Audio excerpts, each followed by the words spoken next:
Assalamualaikum warahmatullahi wabarakatuh. Kita akan jelaskan lagi untuk menggambar grafik fungsi kuadrat Y sama dengan X kuadrat min 6X plus 5. Langkah yang pertama yaitu kamu cari titik potong, atau Misita tulisnya tipot aja ya. Titik potong terhadap sumbu X. Kalau titik potong terhadap sumbu X artinya Y sama dengan 0.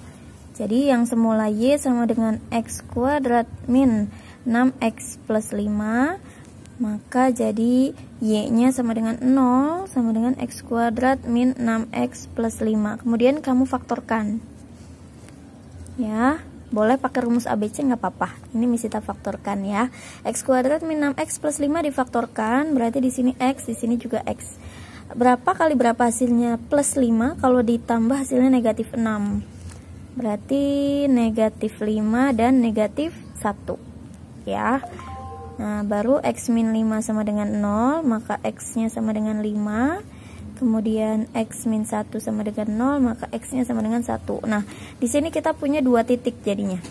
Titik yang pertama, ingat X, Y ya. X yang pertamanya 5, Y nya adalah 0, jadi 5,0. Titik yang kedua, X nya 1, Y nya 0. Jadi ada dua titik, yaitu 5,0 dan 1,0. Nah ini fungsinya buat apa sih? Buat menggambar grafiknya ya, karena untuk menggambar grafik minimal harus memiliki dua titik. Tapi kalau untuk parabola itu harus ada titik puncaknya juga ya. Nah setelah titik potong terhadap sumbu X, kita cari titik potong terhadap sumbu Y.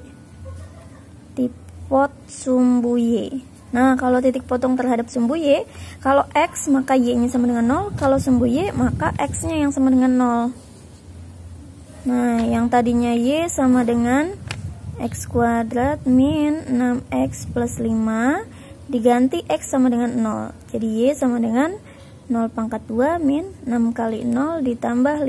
Jadi hasilnya adalah ini 0 ya, jadi sisanya 5, maka Y sama dengan 5.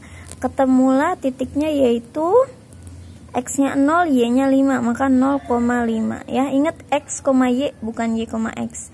Ini juga sama X, Y, ini X, Y gitu ya.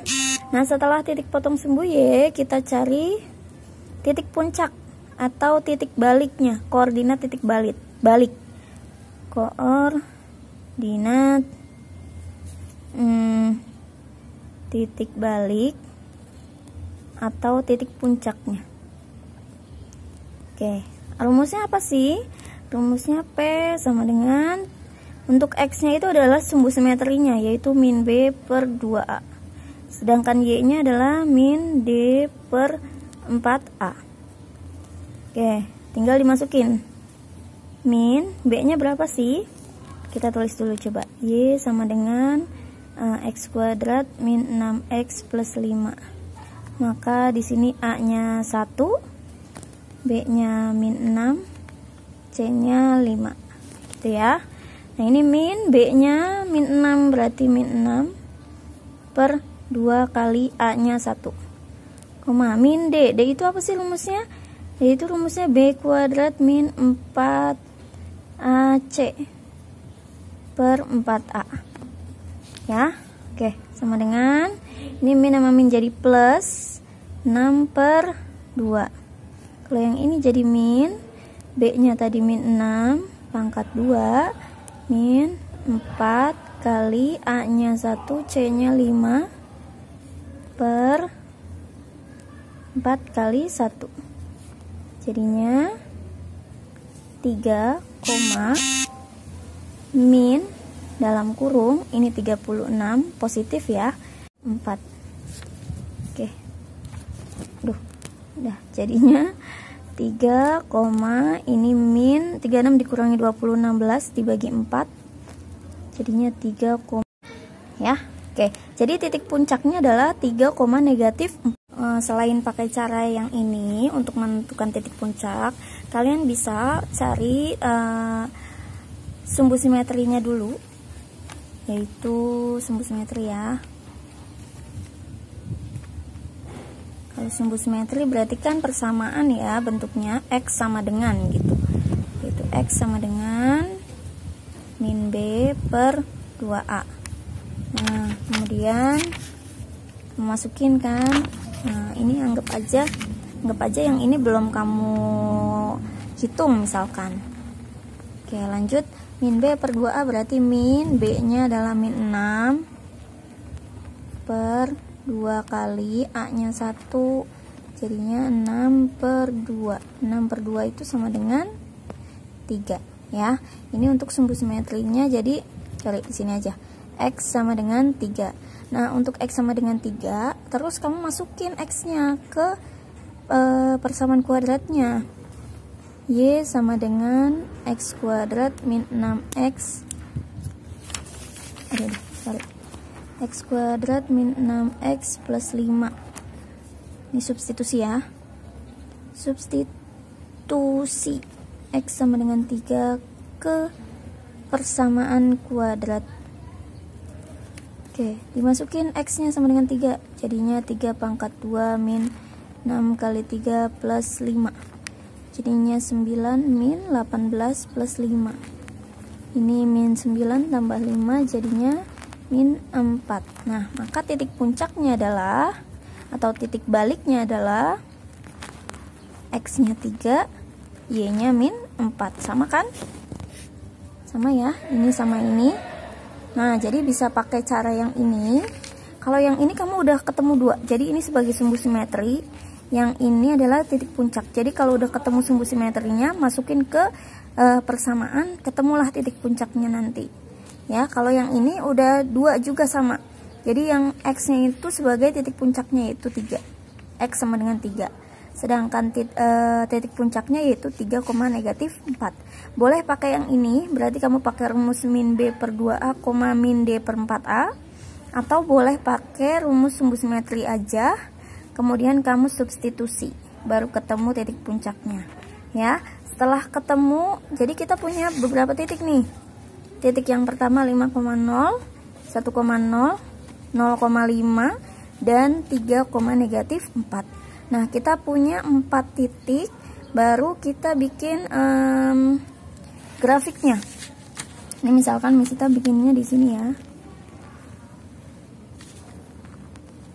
Oke. Y yang paling tinggi itu adalah 5.